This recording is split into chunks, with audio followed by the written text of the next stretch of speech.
آپ کا بچہ آپ کی بات نہیں مانتا، بدتمیزی کرتا ہے اور آپ پریشان ہیں. آپ کو سمجھ نہیں آ رہی کہ وہ ایسا کیوں کر رہا ہے، اور یہ بھی نہیں سمجھ آ رہی کہ اس کے ساتھ کیسا سلوک کر دیں. میں اس موضوع پر بات کروں گی، اور یہ ایک ایسا مسئلہ ہے جس سے ہر دوسرا گھر متاثر ہے. میں ہوں پروفیسر مسرت جبین، امید اور سکون کی آواز. میں سب سے پہلے آپ سے کہوں گی، آپ نے اپنے آپ سے سوال کرنا ہے کہ باقی بچے بدتمیز ہیں یا ہم انہیں بنا دیتے ہیں. کیونکہ بچہ جب پیدا ہوتا ہے وہ نہ تو بدتمیز ہوتا ہے اور نہ ہی وہ مہذب ہوتا ہے، وہ تو کچھ بھی نہیں جانتا. مگر جب وہ گھر میں چیخ چہاڑ سنتا ہے، بڑوں کا غصہ دیکھتا ہے اور ایک دوسرے کی بے عزتی کرتے ہوئے دیکھتا ہے، تو بچہ یہی کچھ سیکھتا ہے. جس گھر میں ایک دوسرے کی عزت کر رہے ہوتے ہیں وہاں کے بچے ایسے نہیں ہوتے. بچہ جو ہے وہ آپ کی نصیحت نہیں سنتا، وہ تو بڑوں کو دیکھ رہا ہوتا ہے، سن رہا ہوتا ہے، وہاں سے سیکھتا ہے. جی تو چاہتا ہے کہ بچہ جو ہے مہذب بنے، بدتمیزی نہ کرے، پرسکون رہے. مگر جب وہ کبھی بھی غصے میں آئے، ہم خود چیختے ہوئے اسے چپ کروا رہے ہوتے ہیں، تو یہ بچہ کیا سیکھے گا؟ وہ تو یہی سیکھے گا کہ غصہ جو ہے وہ مسئلے کا حل ہے. بعض اوقات جو بڑے ہوتے ہیں وہ ایک اور بھی غلطی کرتے ہیں.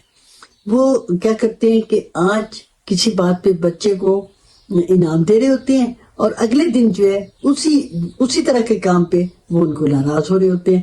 اب بچہ جو ہے اس کو سمجھ ہی نہیں آتی کہ اصل مجھے کیا کرنا چاہیے. وہ کنفیوز ہوتا ہے اور پھر وہی کرنے لگ جاتا ہے جو اس کا اپنا دل کرتا ہے. ایک اور بات ہے، ہم اس کو ہمیشہ بچے کو چھوٹا سمجھتے ہیں. ہم یہ چاہتے ہیں کہ وہ بس وہ ہماری رسپیکٹ کرے، لیکن وقتاً فوقتاً چھوٹا سمجھتے ہیں، ہم اس کی بے عزتی کرتے رہتے ہیں. وہ کوئی کام کرنے لگتا ہے تو ہم فوراً کہتے ہیں چھوڑو، تمہیں نہیں کرنا آتا. وہ بات کرنا چاہتا ہے تو ہم کیا کہتے ہیں، تم تو چپ رہو جی. اب جب یہ اس طرح کی ہم بات کرتے ہیں کہ تم چپ رہو جی، تمہیں کچھ پتہ نہیں ہے، تو وہ بچہ جو ہے وہ تو ظاہر ہے وہ تو اس نے تو ڈسٹرب ہونا ہے. تو ہم خود تو ایسا بیہیویئر ہے ہمارا، اور ان سے ایکسپیکٹ کرتے ہیں کہ وہ مہذب رہیں. تو یہ جو مہذب رہنا جو ہے، یہ رسپیکٹ کرنی سکھائی نہیں جاتی. یہ تو سمجھے یہ رسپیکٹ کرے، رسپیکٹ ادرس، تو وہ رسپیکٹ یور چلڈرن، تو وہ آپ کی رسپیکٹ جو ہے وہ کرے گا. اس کو امپورٹنس دیں. وہ جب ایسا بیہیویئر جب وہ بدتمیزی والا کرتا ہے، وہ اٹینشن مانگ رہا ہوتا ہے، اور آپ پتہ کیا کرتے ہیں، جب وہ اس طرح کی حرکتیں کرتے ہیں اس کو موبائل دے دیتے ہیں، بس وہ چپ کر کے بیٹھا رہے. یہ اس کا علاج جو ہے وہ یہ نہیں ہے. بچے کو وقتاً فوقتاً تعریف کیا کرے. کوئی اچھا کام کر رہے تو فوراً کہ ماشاءاللہ تم نے تو بہت اچھا کام کیا.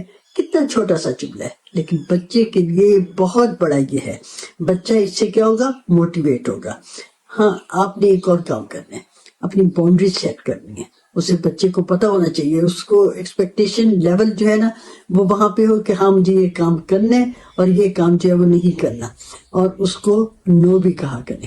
صرف نرمی نہیں برتنی، اس کو نو آرام سے، محبت سے، اسے پتہ ہو کہ ہاں مجھے یہ کام جو ہے یہ نہیں کرنا اور مجھے یہ کام جو ہے وہ کرنا ہے. مائیں جو ہے عموماً مائیں کرتی ہیں، بچوں کے بارے میں شکایت کر رہی ہوتی ہیں، اور جب ان سے پوچھا جائے کہ آپ بچے سے کیسے مخاطب ہوتے ہیں، اس وقت پھر ان کے پاس کوئی جواب جو ہے وہ نہیں ہوتا.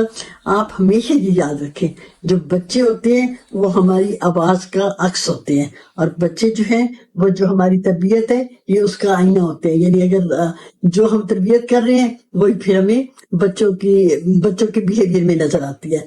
آپ جس لہجے میں بولیں گے وہی لہجہ واپس آئے گا. بچے یہ یاد رکھے، بچے بدتمیز نہیں ہوتے، ہم انہیں بدتمیز بناتے ہیں. بچے جو ہیں، آپ چاہتے ہیں اگر کہ بچہ مہذب بنے تو پھر آج سے خود کو بدلیں، اور یہ ان کو وقت دیا کریں. بچے انہیں گلے لگایا کریں، ان کو وقت دیں. بچے وہ نہیں بنتے جو ہم کہتے ہیں، بچے تو وہ بنتے ہیں جو ہم کرتے ہیں. اور یہ اگر ویڈیو آپ کو دل کو لگی تو اپنے تک نہیں رکھنی، آپ نے اسے شیئر کرنا ہے، اور ایسے شخص کے ساتھ شیئر کرنا ہے جس کو اس کی ضرورت ہے. شاید اس ویڈیو سے کسی اور بچے کی زندگی جو ہے وہ بدل جائے. اور اس میں آپ نے کمنٹ ضرور لکھنا ہے. کمنٹ کیا لکھیں گے؟ میں خود کو بدلوں گا. اور اگر ماں ہے تو آپ لکھیں میں خود کو بدلوں گی. اگر کوئی نفسیاتی پرابلم ہے تو 0322444686 پر میسج کیجئے. اپنا خیال رکھیے، اپنے دل کا بھی اور اپنے خوابوں کا بھی. اور میں ہوں پروفیسر مسرت جبین، امید اور سکون کی آواز.